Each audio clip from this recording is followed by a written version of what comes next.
So teman-teman, hari ini kita ingin membahas mengenai satu topik, yaitu meekness is not weakness. Ini adalah prinsip yang sebenarnya berlawanan dengan apa yang seringkali kita temui di dalam dunia.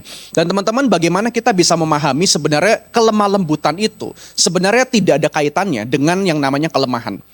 Hal ini hanya bisa kita temui waktu kita itu melihat kepada Injil Yesus Kristus. Dan hari ini teman-teman, kita akan sama-sama melihat apa yang sebenarnya Yesus maksudkan mengenai kelemah lembutan itu di dalam perspektif Injil. Agar kita itu bisa ngerti gitu. Karena gini ya, kalau andai kata kita nggak ngerti mengenai konsep Injil, mengenai masalah kelemah lembutan, percayalah, sampai kapanpun kita nggak mungkin bisa jadi orang yang lemah lembut. Kita bakal jadi orang yang akan terus-menerus bersaing, bahkan ujung-ujungnya kita akan menghalalkan segala cara untuk mendapatkan apa yang paling kita inginkan. Jadi kamus untuk lemah lembut itu sama dengan tidak ada. Kalau andai kata kita tidak ngerti soal Injil. Maka dari itu kita perlu paham ngelihat bagian ini di dalam perspektif Injil.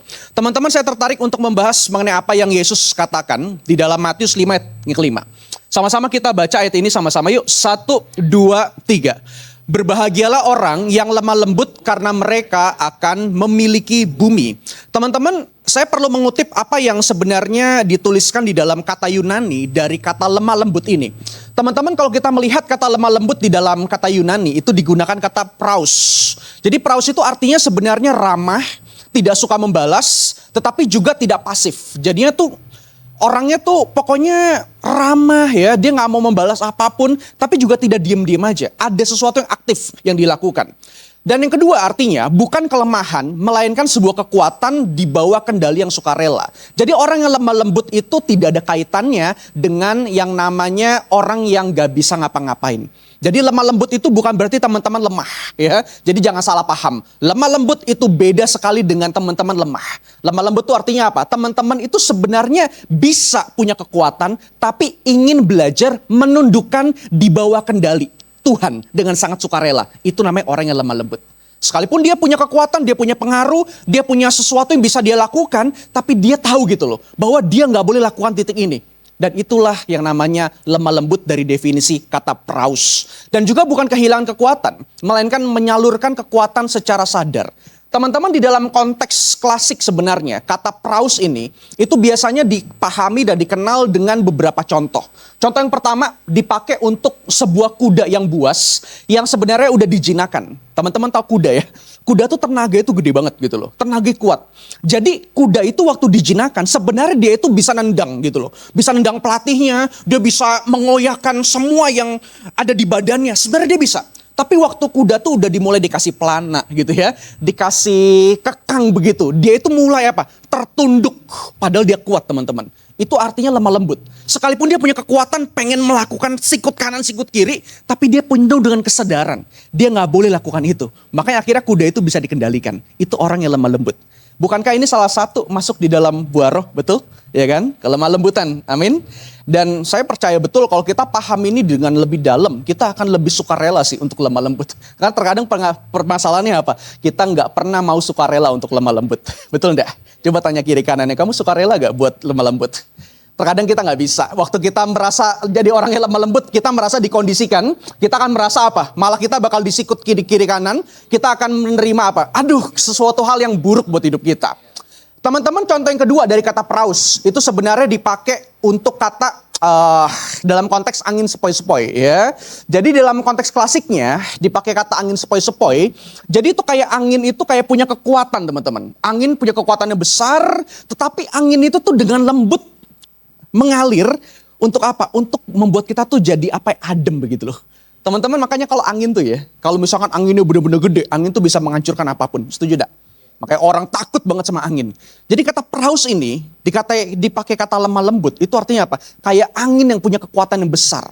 Tapi seakan-akan dia tunduk di bawah kuasa Tuhan. Untuk apa? Pas nyampe ke kita, angin itu jadi angin sepoi-sepoi. Bukan jadi angin yang menghancurkan. Angin punya tenaga. Tapi dia mau tunduk di dalam kendali Tuhan. Itu kata praus. Nah, yang ketiga, itu juga dipakai di dalam nuansa klasik untuk raja yang berdaulat, teman-teman. Tahu raja berdaulat apa? Raja berdaulat itu adalah raja yang sebenarnya punya kekuasaan untuk melakukan apapun. Setuju tidak? Namanya raja, dia sangat berhak, dia sangat berkuasa untuk melakukan semua hal di dalam rakyatnya. Tapi raja yang baik raja yang oke, raja yang hebat sekali, dia itu mau menundukkan dirinya. Agar apa? Agar rakyatnya itu tidak merasa tersiksa dengan pemerintahannya. Itu kata praus dipakai. Jadi sebenarnya kata lemah lembut di sini itu bukan berarti tidak punya kekuatan apa-apa. Saya tekenin. Tapi waktu teman-teman punya sesuatu kekuatan, teman-teman mau belajar menundukkan itu kepada kuasa Kristus, kepada pribadi Yesus, engkau adalah orang yang lemah lembut. Ada amin? Jadi bukan bicara kita nggak punya power. Orang lemah lembut itu bukan payah.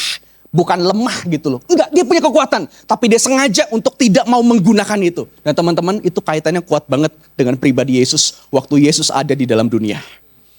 Dan nanti kita akan lihat sebagai gospel message di akhir buat kita semua. Teman-teman, ada beberapa hal yang ingin saya coba tunjukkan buat teman-teman sekalian. Kalau teman-teman membaca kalimat ini, teman-teman, ini adalah sebuah kalimat yang sebenarnya menjadi kalimat yang seringkali diadopsi oleh banyak orang di tengah dunia ini. Betul dah, ya kan? Sama-sama kita baca kalimat ini. 1, 2, 3. Disuruh ngapain? Berjuang. Harus memperjuangkan dengan sekuat tenaga. Teman-teman, kalimat ini sebenarnya salah atau enggak sih menurut teman-teman? Salah apa enggak? Sebenarnya kalimat ini nggak bisa dibilang salah sih. Cuma kita harus belajar ngelihat kalimat ini di dalam sebuah keutuhannya. Itu aja. Kalau kalimat ini kita nggak lihat dalam keutuhan, utuhnya bicara apa? Utuhnya itu kita lihat di dalam keutuhan Injil, kita akan jadi orang yang mengerikan, teman-teman. Dan teman-teman tahu, untuk memperoleh sesuatu banyak orang, bahkan di dalam skala kecil sampai skala besar, orang itu bisa melakukan segala sesuatu dengan lebih mengerikan. Teman-teman pernah main nggak board game sama teman-teman yang lain? Coba ya, main board game. Pernah gak ketemu sama orang yang si paling gak mau kalah? Lagi main board game. Itu games loh, ya kan? Itu permainan loh. Oke lah, yang lain. Teman-teman main Mobile Legends, main PUBG gitu. Pernah ketemu dengan orang yang si gak mau kalah. Awalnya pas lagi mabar tuh happy-happy aja awalnya, betul gak? Mabar yuk. Yo, gas. Pas lagi di pertandingan, kok orangnya jadi berubah ya? Jadi toksik lah, bener gak ya kan? Ngomongnya jadi hancur, ya kan? Suka ngeblame orang. Nah, teman-teman lihat loh, tanpa kita sadar, ujung-ujungnya kita tuh kayak ingin memperjuangkan sesuatu demi apa? Apa yang kita kejar. Dan ujung-ujungnya kalau kita nggak lihat ini di dalam sebuah semangat Injil, percayalah kita bakal jadi orang yang sangat mengerikan. Dan bahkan itu keluar dari apa yang Alkitab katakan tentang kelemah lembutan. Jadi teman-teman, kalimat ini sebenarnya harus dilihat dalam keutuhan Injil. Sama-sama katakan apa?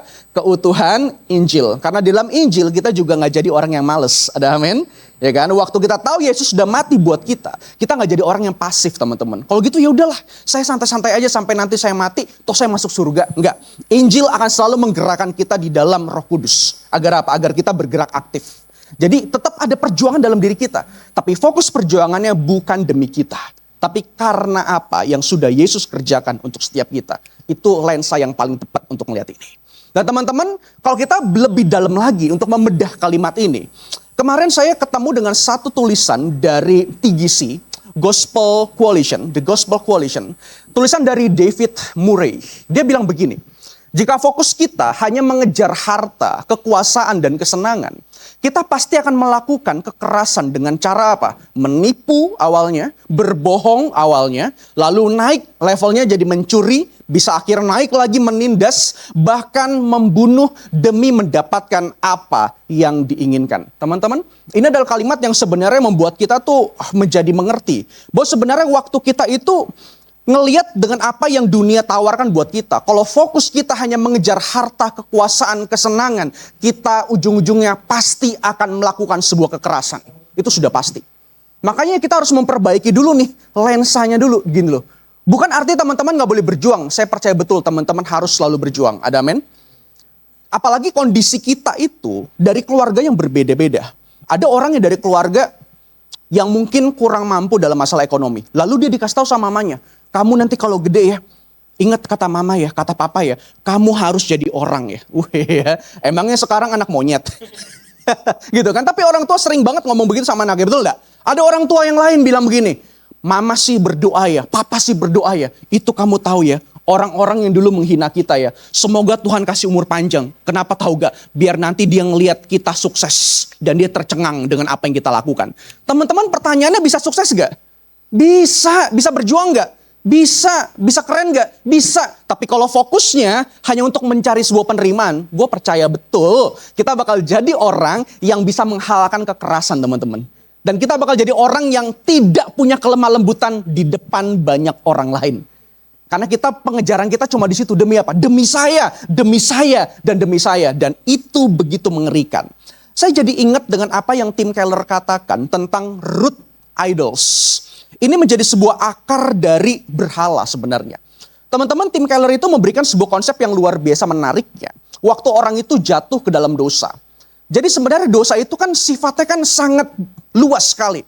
Dosa tuh bisa bicara soal pikiran kita. Dosa bisa bicara soal perkataan kita. Dan dosa bisa bicara soal apa? Tindakan kita kan. Tapi Tim Keller menariknya itu melihat sisi yang jauh lebih dalam. Kenapa sih seorang bisa berpikir seperti itu? Kenapa sih seseorang bisa ngomong kayak gitu? Kenapa sih seseorang bisa melakukan tindakan seperti itu? Tim Keller cari akarnya. Teman-teman, akhirnya dimunculkanlah yang namanya idols, root idols. Itu ada 4, teman-teman. Yang pertama adalah berhala kekuasaan. Yang kedua adalah berhala penerimaan. Yang ketiga adalah berhala kenyamanan. Dan keempat adalah berhala kontrol. Dan teman-teman tahu masing-masing berhala ini itu ada di dalam tiap diri kita. Teman-teman tahu gak kenapa orang itu sangat fokus cari uang? Coba kasih tahu saya, kenapa alasannya? Sebenarnya bukan masalah berhalanya uang, bukan. Lebih dalam daripada itu, ada 4 ini, mungkin salah satunya. Dan menjadi alasan kenapa dia fokus banget cari uang. Mungkin karena dia merasa waktu dia punya uang, dia bisa pegang kendali dan kekuasaan. Wih, ngeri ya. Makanya kenapa dia fokus banget cari uang. Masalahnya bukan di uangnya. Bukan berarti ngomongnya, berarti lu stop cari uang ya. Itu dosa. No, bukan. Uang tuh netral. Hati lu yang gak netral. Terkontaminasi, terdistorsi oleh dosa. Kita harus paham loh. Kenapa kamu pengen banget sih sukses sih? Kenapa? Karena mungkin waktu kamu pikir kamu sukses, kamu bisa memikirkan apa? Waktu saya punya posisi, waktu saya sukses, saya bisa menguasai sesuatu. Mungkin. Dan itu berhala kekuasaan. Banyak orang cari uang, kenapa? Mungkin berhala penerimaan. Kenapa? Waktu dia berpikir dia punya uang, dia bisa apa? Diterima, dapat validasi oleh banyak orang. Betul enggak? Wih, banyak banget. Apalagi kalau kita ngomongin soal social comparison. Kita buka Instagram kita buka TikTok. Teman-teman sebaya kita yang udah sukses, kita masih gini-gini aja. Itu ngeri banget kalau kita punya berhala penerimaan. Kenapa orang cari uang? Mungkin karena kenyamanan. Dia berpikir apa? Waktu saya punya uang, saya bakal hidup lebih tenang. Makanya ada slogan kan, adalah biar nanti uang yang kerja buat kita mah santai aja. Betul dah? Karena dia berpikir apa? Banyak uang sama dengan nyaman. Masalahnya apa? Enggak selalu begitu. Banyak uang, kekhawatiran juga makin banyak. Ada orang juga cari uang capek-capek, kenapa? Karena dia berpikir mungkin waktu dia punya uang, dia bisa mengontrol sesuatu. Jadi uang jadi pusatnya. Teman-teman, jadi masalahnya bukan di uangnya, tapi di mana? Di berhala ininya. Dan saya butuh memikirkan ini sama teman-teman lebih dalam untuk mengaitkan ini semua dengan apa yang lagi kita bahas, teman-teman. Kalau mau lebih mudahnya sebenarnya, kalimatnya jadi begini. Berhala kekuasaan itu adalah ketika hidup saya baru berarti kalau saya mempunyai kekuasaan dan pengaruh atas orang lain. Berhala penerimaan berkata apa? Hidup saya baru berarti bila saya dicintai dan dihormati oleh siapa? Teman-teman mau dihormati oleh siapa? Oleh papa mamamu yang pernah menghina engkau, yang tidak pernah menghormati engkau? Sama kokomu, sama cecemu, sama adikmu yang selalu membuat engkau terhina? Atau orang lain, sahabatmu, tetanggamu, keluargamu yang lain? Siapa? Dihormati oleh siapa? Berhala kenyamanan, itu bicara apa? Hidup saya baru berarti bila saya menikmati kesenangan hidup yang seperti ini. Hidup dengan kualitas tertentu. Apa yang paling membuat teman-teman itu merasa nyaman? Selain teman-teman memiliki Yesus Kristus. Itu berhala kenyamanan. Berhala kontrol, bilang seperti apa? Hidup saya baru berarti bila saya bisa menguasai hidup saya di dalam bidang tertentu. Ada orang yang ngejar sesuatu di dalam bidang tertentu agar apa? Agar dia bisa mengontrol hidupnya. Teman-teman dari 4 ini coba diam sejenak dan pikirin. Kira-kira mana salah satu dari apa yang kita punya? 4-4-nya punya. Pasti. 4-4-nya pasti ada dalam diri kita. Tapi ada satu minimal yang paling kuat dalam hidup kita. Dan teman-teman tahu kalau engkau nggak bereskan ini. Prinsip berhala tuh begini. Dari berhala satu kepada berhala yang lainnya. Itu sudah pasti. Kayak dosa. From sin to sin. Prinsipnya juga sama. Dari berhala kepada berhala. Orang yang punya berhala penerimaan ujung-ujungnya akan menjadi punya berhala apa? Kekuasaan yang kuat. Dan semua akan terus terkait satu sama lain. Dan ujung-ujungnya kalau udah kuat 4-4 ya, ini ngomongin soal lemah lembut udah nggak mungkin teman-teman. Karena dia bakal jadi orang yang super mengerikan. Orang dalam pelayanan andai kata punya berhala penerimaan, tahu gak? Dia itu pengennya selalu apa? Selalu dilihat.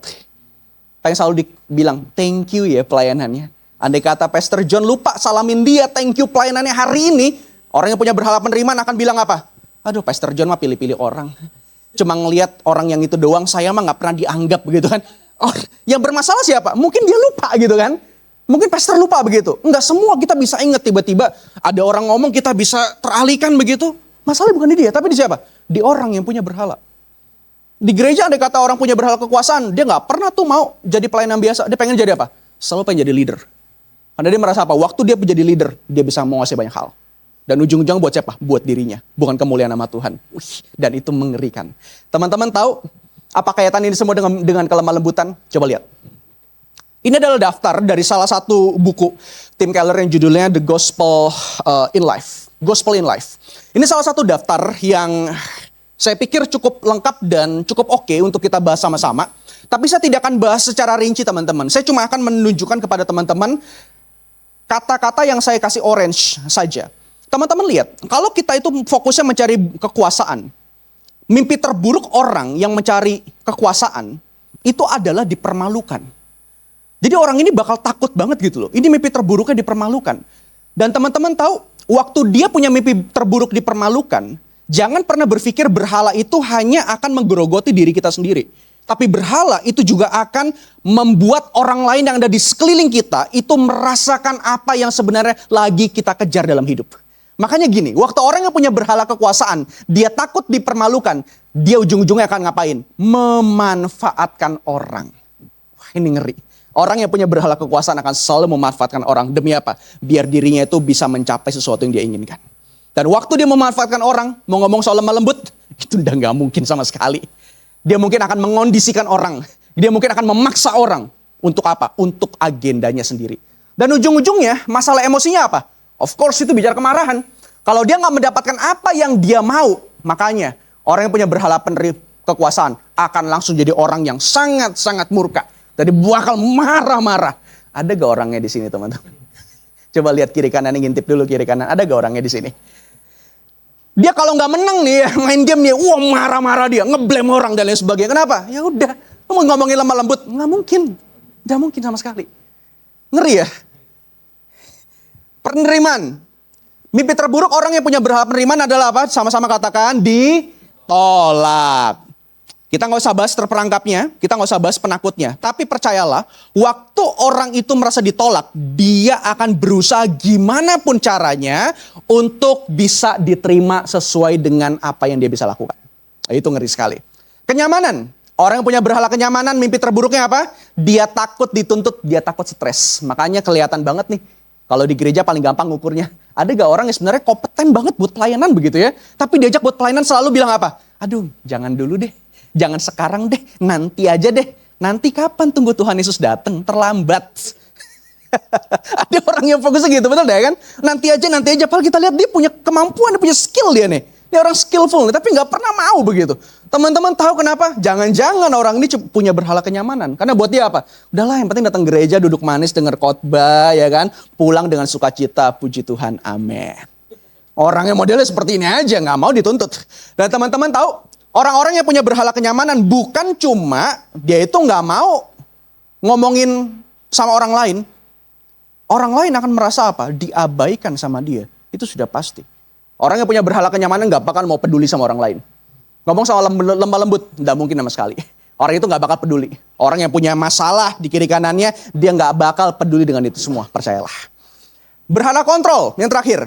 Berhala kontrol adalah orang yang punya mimpi terburuk, itu adalah ketidakpastian. Dia tuh gak bisa tuh kalau apa-apa gak pasti. Makanya dalam kepengurusan paling lihat aja. Siapa yang paling ngedesek harus cepet. Ini pokoknya harus ada ini ya. Ini timeline-nya ini ya. Kita harus kejar ini ya. Besok harus meeting ya. Harus gini ya. Jangan-jangan gitu ya. Ini bukan cuma orang perfeksionis nih. Sorry nih ya. Jangan-jangan karena dia punya berhala kontrol. Karena dia merasa apa? Kalau nggak sesuai dengan jadwal yang dia bikin, itinerary yang udah dia susun, bisa hancur, bisa kacau. Kita lupa ya soal providensia Tuhan terkadang. soal Tuhan yang berdaulat soal hidup kita gitu. Ya kan? Terkadang kita fokus hanya apa yang menyusun dengan apa yang kita pikir terbaik dengan mengontrol segala hidup kita. Dan teman-teman tahu orang yang punya berhala kontrol ini ujung-ujungnya akan membuat orang yang ada di sekitarnya merasa apa? Dihakimi, itu sudah pasti. Makanya waktu misalkan ya ada orang yang lupa begitu, dia pasti akan bilang, kok lupa sih? Kan harusnya targetnya begini, harusnya begini, harusnya begini. Ini bukan bicara soal targetnya tercapai, tapi menurut orang yang punya berhala kontrol, kalau ini tidak sesuai dengan schedule yang udah dia bikin, hidupnya bakal susah, bakal nggak kekontrol, bakal ribet. Nah itu dia. Makanya buat dia hidupnya adalah apa? Waktu dia bisa mengontrol sesuatu dengan caranya sendiri. Ini orang berhala kontrol. Teman-teman, dari ini semua, come on, kita lihat.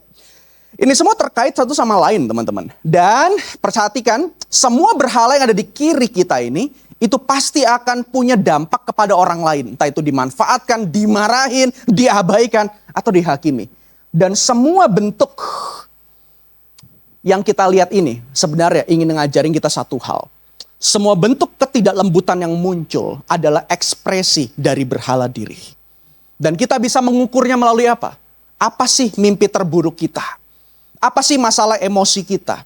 Dan bagaimana sih orang yang ada di sekitar kita memandang kita? Teman-teman, kita baca kalimat ini yuk sama-sama. 1, 2, 3. Semua bentuk ketidaklembutan yang muncul adalah ekspresi dari berhala diri. Kita bisa mengukurnya melalui apa mimpi terburuk kita, apa masalah emosi kita, dan bagaimana orang yang ada di sekitar kita. Teman-teman yang paling bisa jawab sendiri sih mengenai pertanyaan ini. Gimana orang yang di sekitar kamu melihat kamu? Orang yang lemah lembutkah? Atau orang yang tidak? Atau teman-teman juga bisa mengukur teman-teman adalah orang yang lemah lembut atau bukan. Dari apa? Dari apa yang menjadi mimpi terburuk teman-teman? Dan jawaban cuma satu. Mungkin itu ada kaitan dengan berhala diri yang tadi. Akarnya. Atau teman-teman juga bisa menilai dengan sebuah pertanyaan. Apa masalah emosi kita yang paling besar? Gitu. Kemarahan, ketakutan, dan lain sebagainya. Dan jangan-jangan itu adalah akarnya dari berhala diri kita. Teman-teman, buat saya sederhana. Kalau kita mau selesai dari ini semua, kita harus clear soal masalah berhala diri. Ini sudah pasti. Kita harus berdamai dengan itu semua. Dan salah satu cara untuk bisa berdamai dengan berhala diri, itu perlu ngelihat kepada siapa? Kepada Injil Yesus Kristus. Itu nggak bisa pakai format spiritualitas. Rajin doa, rajin puasa, dan lain sebagainya. Itu membantu, saya kasih tahu. Tapi itu tidak pernah menyelamatkan kita. Sejauh kita mengerti bahwa Yesus itu lebih dari cukup buat kita. Percayalah, kita nggak bakal bisa fokus kepada berhala diri kita lagi. Karena berhala prinsipnya apa? Itu adalah sesuatu yang lebih kita inginkan, lebih kita sanjung, lebih kita hargai di luar Yesus atau selain Yesus. Itu adalah berhala diri. Makanya cara terbaik dalam Injil adalah apa? Kalau gitu kita harus ngelihat Yesus itu cukup. Amin. Kita harus ngelihat Yesus itu lebih berharga dari itu semua. Amin. Kita harus ngelihat Yesus itu sudah memberikan segalanya. Tadi lagu itu bilang apa? Sudah selesai dia kerjakan buat kita. Ada amin teman-teman? Bilang kiri kanannya Yesus itu cukup buat kamu loh. Waktu Yesus cukup buat kita, percayalah. Kita bakal bebas dari berhala diri. Dan ujung-ujungnya kita pasti bakal jadi orang yang lemah lembut. Sudah pasti. Teman-teman, saya ingin masuk ke dalam bagian refleksi. Apa yang bisa kita lihat dari ini semua?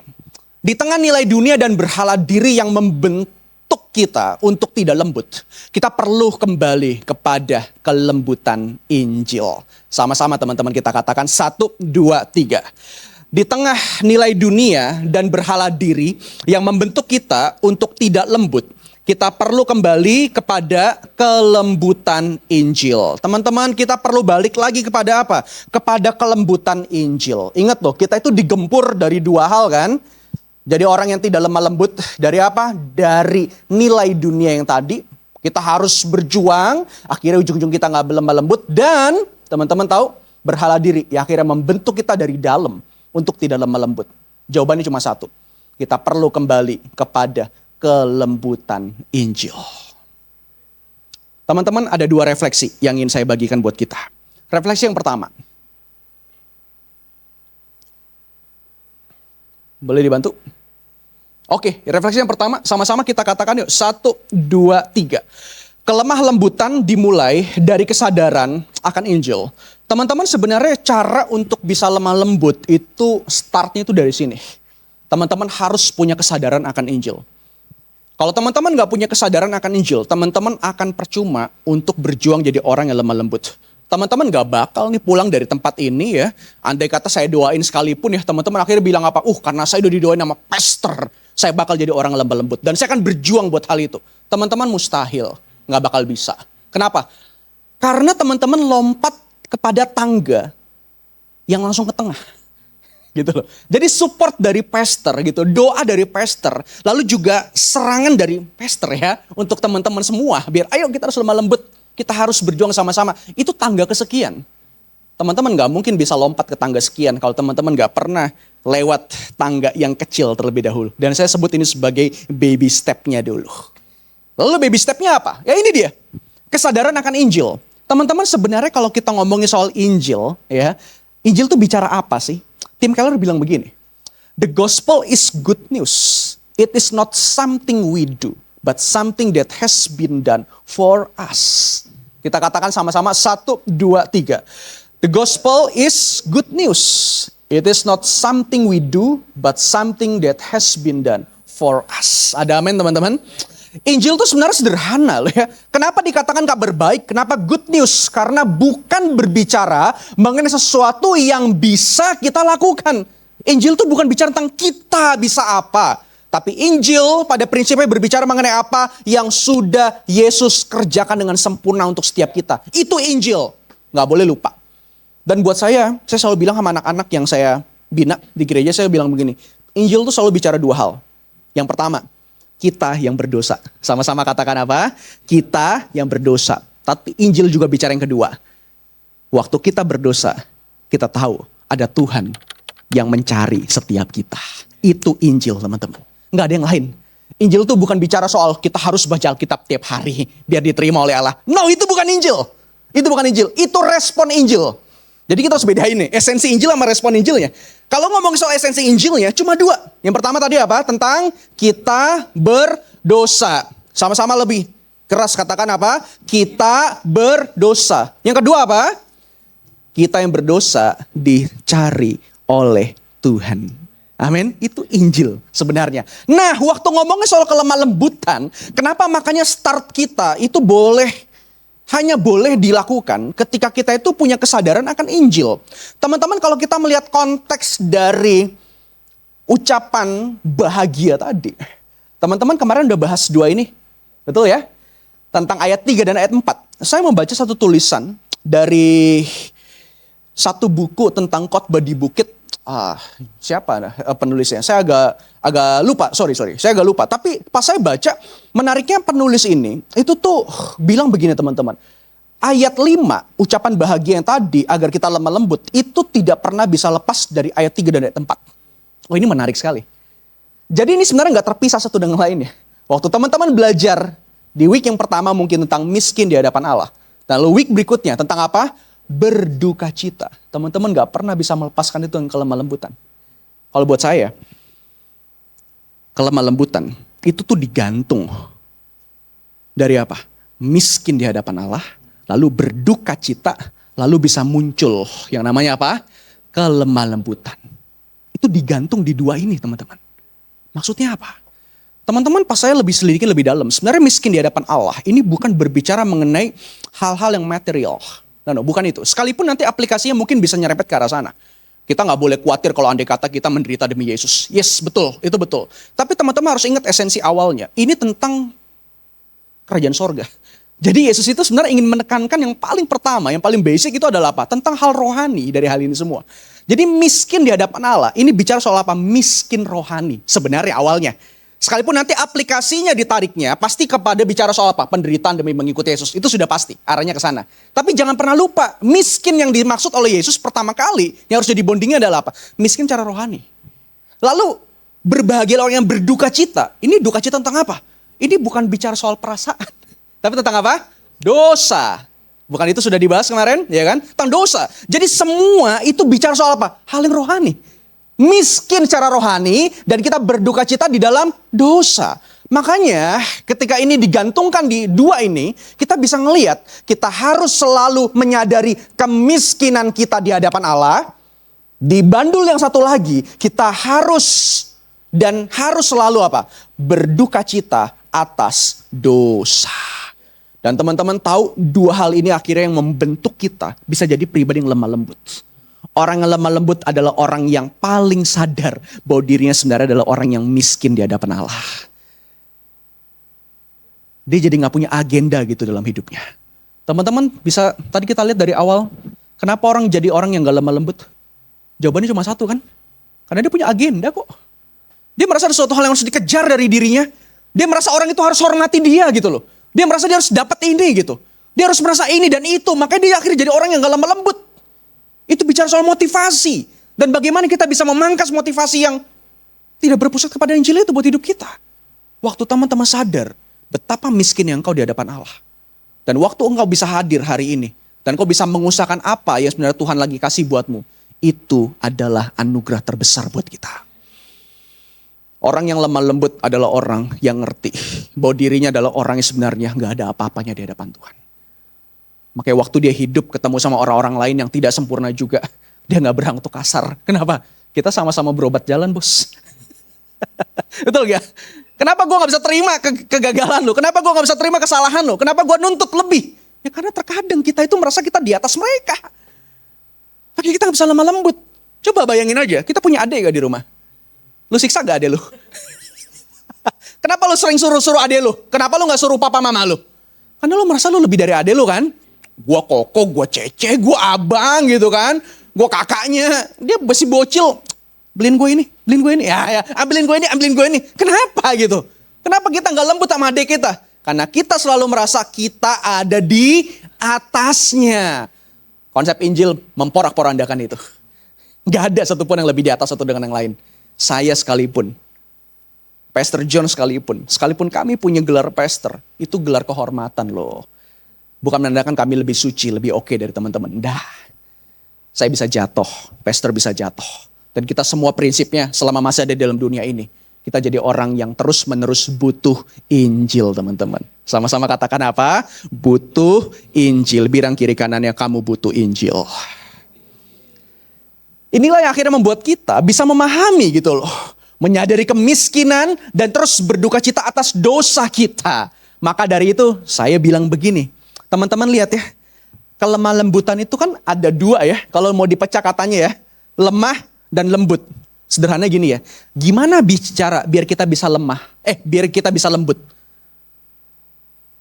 Balik lagi. Kita harus sadar kita itu lemah. Makanya dikatakan apa? Lemah, lembut. Kalau mau lembut harus apa? Sadar tentang kelemahan. Udah itu aja intinya sebenarnya. Gampang kan?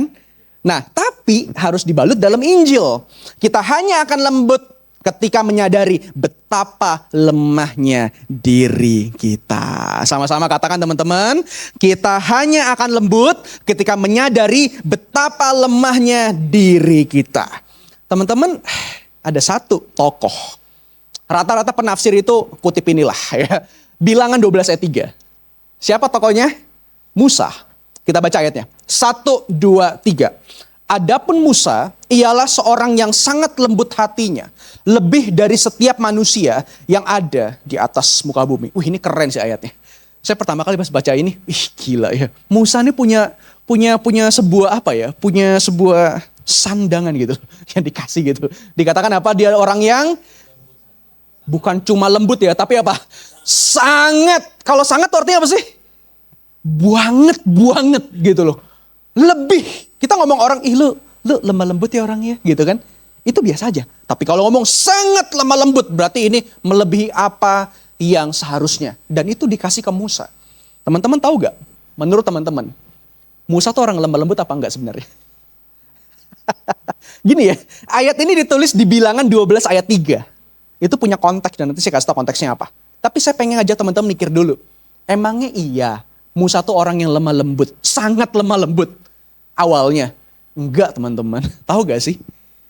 Kalau kita balik lagi kepada Keluaran pasal 1, pasal 2, pasal 3. Teman-teman ingat gak yang terjadi sama Musa? Musa tuh kan diambil sama siapa? Sama Firaun, dirawat, betul gak? Sampai gede gitu loh. Gede akhirnya dia satu kali kan dibilang apa? Dia ngelihat sukunya gitu loh. Lagi diperlakukan dengan tidak baik, betul gak? Akhirnya dia ngapain? Membunuh orang. Tanya kiri kanan, kalau dia bunuh orang lemah lembut gak? Lu ngatain orang aja lu bisa dibilang gak lemah lembut, betul gak? Apalagi sampai nusuk orang gitu, sampai ngebunuh orang gitu loh. Itu lebih-lebih gak lemah lembut gitu loh. Tapi teman-teman tahu kisah Musa, itu gak ditutup dari titik itu. Memang Keluaran di awal itu menceritakan tentang kegagalan Musa. Tapi teman-teman tahu enggak? Setelah itu, Musa tuh mengasingkan diri kan? Kemana? Ke Midian. Dia pergi. Selama berapa tahun teman-teman tahu? 40 tahun. Lama banget. Dia tuh lepas dari semua hal yang dia dapatin di Mesir loh teman-teman, tahu enggak? Ya kan? Dia tuh akhirnya jadi orang yang seperti apa? Dia hidup dalam kesunyian dan keterasingan. Bukan dalam sorotan. Seperti yang dulu dia alami. Lalu ia juga akhirnya mengembalakan domba. Itu adalah profesi yang rendah bagi orang Mesir. Dan ia adalah orang yang akhirnya berkeluarga dan hidup sederhana. Tanpa keagungan dan pengaruh politik lagi. Itu Musa. Berapa tahun? 40 tahun. Teman-teman, tapi saya pikir ya. Waktu Musa tuh melalui 40 tahun itu ya. Itu bukan waktu yang singkat banget loh. Kemarin ketangkap lagi korupsi cuma sebentar ya. Wis, ngomongin politik gak bahaya jangan. Ya kan? Kayak gak sesuai gitu dengan apa yang udah dilakukan gitu. Musa gitu loh. Gitu ya. Harus berapa? 40 tahun terasing. Gile. 40 tahun. Gile sih. Kalau kita mikir tuh parah tuh 40 tahun. Sekarang teman-teman umur berapa coba? Coba ditambah 40. Coba lo bayangin lo jadi Musa, coba bayangin deh. Lo masih 20 nih, tambah 40. Jadi berapa? 60 lo baru keluar kandang gitu. Baru pelayanan. Wah, aku mau pelayanan buat Tuhan. Aku jadi orang yang lemah lembut gitu. Itu panjang banget. Gila, bener-bener panjang. Tapi teman-teman tahu gak? Buat saya, nggak ada waktu Tuhan yang terlambat buat kita. Tuhan tuh mau proses kita dari yang kasar jadi lembut loh. Itu dengan caranya yang luar biasa. Musa tuh kayak gitu. Waktu ayat ini dibilang Musa itu sangat lembut hatinya. Teman-teman tahu? Musa tuh lagi menghadapi apa? Menghadapi hal yang berat buat hidupnya. Teman-teman lihat. Ini keluarganya ya, Miriam dan Harun mengatai Musa berkenaan dengan perempuan Kus yang diambilnya. Sebab memang ia telah mengambil seorang perempuan Kus. Coba stop dulu. Kasih tahu saya, masalah utamanya apa? Nikah kan? Pernikahan kan? Oke. Coba. Tapi kata mereka apa? Sama-sama baca. 1, 2, 3.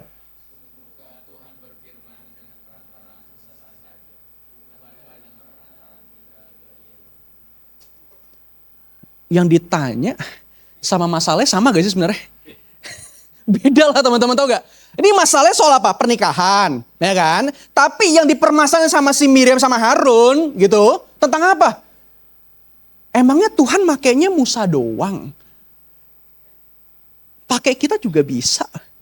Teman-teman lihat deh, ini udah ayo, kalau tadi 4 berhala, nih berhala apa ayo? Ayo, ini berhala apa? Berhala apa?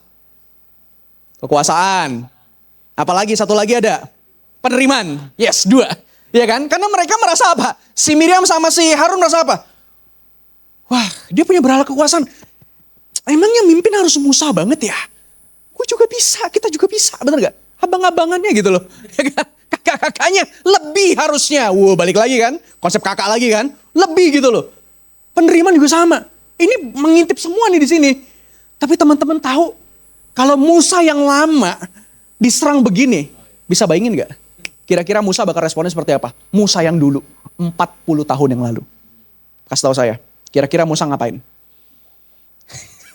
Kayaknya gak sampai dibacok sih, ini yang kakaknya. Ini kan beda, kemarin kan bukan orang Ibrani gitu ya. Ya mungkin, ya bisa jadi ujung-ujung dibacok sih kalau emang udah gak sabar gitu ya. Namanya juga kesabaran orang ada batasnya begitu. Tapi minimal Musa bakal membela diri, betul gak? Bakal dia bilang, tetap aja weh, Tuhan tuh tetap pakai gue lebih daripada lu berdua. Makin kebakaran jenggot. Itu kalau kakak-kakaknya Yusuf, itu udah diculik si Musa, dibuang ke sumur gitu kan. Wah, ini songong nih, ya kan. Yusuf bilang apa? Gue tuh dapat mimpi begini ya, kelak gue yang bakal jadi pemimpin dari lu semua. Polos bener kan Yusuf kan? Makanya dikarungin kan dia, dibuang. Bener gak sih? Maka jangan terlalu polos jadi Yusuf, kayak gitu lah ya. Gitu, dia kan dikarungin. Ini Musa zaman dulu. Kalau dia akhirnya ngomong gitu bisa dikarungin juga, dia dibuang juga gitu kan. Teman-teman lihat, tapi apa yang terjadi dalam bagian ini? Kenapa Alkitab katakan dia sangat lemah lembut? Waktu apa yang dikatakan oleh kakak-kakaknya itu kedengaran dengan Tuhan. Coba kita baca 10-11 sama-sama. 1, 2, 3. Dan ketika awan telah naik ke atas kemah, maka tampaklah Miriam kena kusta, putih seperti salju. Ketika Harun berpaling kepada Miriam, maka dilihatnya bahwa dia kena kusta. Lalu berserulah Musa kepada Tuhan apa? Ya Allah, sembuhkanlah. Musa bersuka cita gak? Hei, Musa bersuka cita gak? Miriam kena tula loh. Bukan, kena kusta. Kena kusta putih lagi. Wah, itu gatal, sakit, campur air, campur aduk pokoknya. Saya kasih tahu, kalau Musa yang lama, mungkin udah joget-joget velocity di samping. Ya kan? Emang enak ya kan? Ini loh, Tuhan bela gue. Ya kan? Buktinya apa? Berarti Tuhan lebih berkenan daripada lu semua. Itu ke gue. Itu Musa tuh bisa bergerak kayak gitu loh. Tapi puji Tuhannya apa? Musa ngapain? Wah, dia bilang apa? Ya Tuhan, sembuhkanlah. Teman-teman, ini sih sebenarnya menegaskan kenapa Musa tuh bisa dikatakan sangat lemah lembut akhirnya. Dari seorang Musa yang sebenarnya bukan orang yang sangat lemah lembut. Dan teman-teman tahu, saya bisa metik satu hal yang penting. Tuhan tuh baik, tahu gak kenapa? Karena Tuhan membuat Musa terasing 40 tahun. Untuk apa? Mempersiapkan Musa untuk menghadapi semua yang terjadi dalam perjalanannya bersama Israel. Banyak bangsa, banyak orang-orang Israel yang menggerutu, yang sebel gitu kan. Tapi Musa harus sabar, lemah lembut menghadapi semua orang-orang yang ada di bawah. Waktu rakyatnya membuat lembu emas dan sebagainya, Musa harus benar-benar sabar mungkin gitu loh menghadapi mereka. Tapi itu melewati proses berapa tahun? 40 tahun. Panjang banget. Esensi apa yang bisa kita petik untuk menutup poin ini? Teman-teman, sama-sama kita baca yuk. 1, 2, 3. Kita harus berada di titik terlemah untuk menghadirkan kelemah lembutan. Amin teman-teman. Ingat prinsip awalnya. Lu gak bakal bisa lemah lembut kalau lu gak sadar lu adalah orang yang lemah di hadapan Tuhan. Itu tidak mungkin. Musa alamin itu. 40 tahun diproses. Sampai satu titik dia paham. Kenapa dia harus lemah lembut. Itu semua karena apa? Karena kembali lagi kepada Injil, bahwa kita bukan siapa-siapa. Dan kita akan tutup dalam poin yang terakhir teman-teman. Saya butuh 5 menit buat hal ini ya. Yang kedua, sama-sama kita katakan apa? Kelemah lembutan adalah kisah Injil bagi kita. Teman-teman tahu gak sebenarnya kelemah lembutan itu bukan cuma bicara soal apa yang harus kita lakukan dalam hidup ini. Bukan. Tapi sebenarnya kelemah lembutan adalah sebuah story. Tentang apa? Tentang Injil. Tentang Yesus yang begitu baik buat kita. Dan kelemah lembutan itu adalah kisah Injil bagi setiap kita. Teman-teman, ada satu ayat yang kedua yang bagus sekali untuk menegaskan mengenai kelemah lembutan. Itu di dalam Matius 11, 28-30. Ini sekarang pribadi Yesus ya. Tadi Musa ya. Sekarang siapa? Yesus. Dan Yesus sendiri yang ngomong. Sama-sama kita katakan ayat ini. 1, 2, 3. Marilah kepadaku semua yang letih lesu dan beban berat. Yap.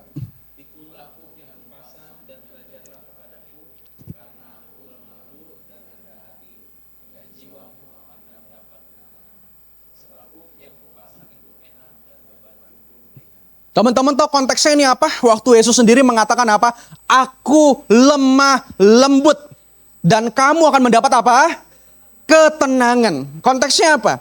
Di tengah tekanan dan keletihan banyak orang pada waktu itu. Untuk terlihat kuat dengan cara fokus kepada tuntutan Taurat. Yesus hadir untuk memberikan undangan ini. Karena Yesus tahu banyak orang yang letih. Banyak orang yang lesu. Karena semua tuntutan yang harus dilakukan. Dan itulah orang Yahudi. Dituntut di dalam hukumnya sendiri. Kalau kita sampai ke titik ini dalam konteksnya. Bukankah kira-kira ini sama dengan hidup kita saat ini?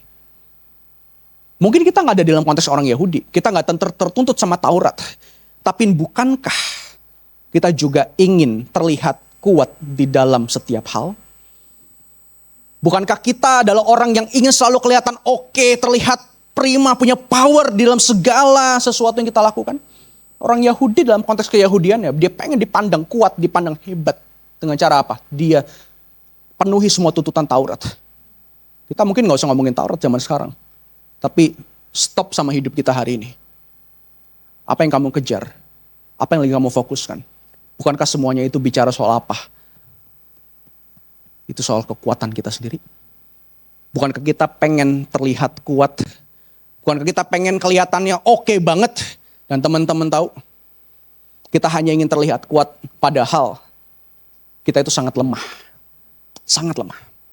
Dan disinilah Yesus hadir dan mengajak kita untuk rest di dalam Dia. Karena Dia tahu, waktu kita rest di dalam Dia, kita akan beroleh sebuah ketenangan. Dan ketenangan itu akan menghasilkan sebuah kelemah lembutan buat setiap kita. Maka Yesus bilang apa? Datang yuk sama aku yuk. Kita semua yang lagi berjuang dalam hidup ini untuk mungkin terlihat kuat. Akhirnya kita jadi orang yang tidak lemah lembut. Yesus mau bilang hari ini sama kalian semua. Datang sama Yesus. Datang sama Yesus. Datang sama Yesus. Karena waktu kamu datang sama Yesus, Yesus bilang apa? Aku akan kasih kamu sebuah ketenangan. Waktu kita rest di dalam Dia, Dia janjiin kepada kita ada sebuah ketenangan, teman-teman. Itu artinya apa? Sekalipun kita lagi berjuang dalam hidup ini, kita gak pernah takut. Karena tahu Yesus itu beserta dengan kita. Waktu kita rest di dalam Dia, sekalipun mungkin kita gagal, kita gak pernah pantang menyerah. Karena kita tahu Tuhan itu punya rencana buat kita. Waktu kita rest di dalam Dia, sekalipun kita berhasil, kita gak jadi orang yang sombong. Dan akhirnya jadi orang yang gak lemah lembut. Karena kita tahu, semua yang Tuhan kasih buat kita, itu adalah karena kasih karunia. Jadi ini undangan yang luar biasa buat kita. Hanya di dalam Yesus kita bertemu dengan kelemah lembutan. Teman-teman, saya akan tutup dengan satu kalimat yang saya buat.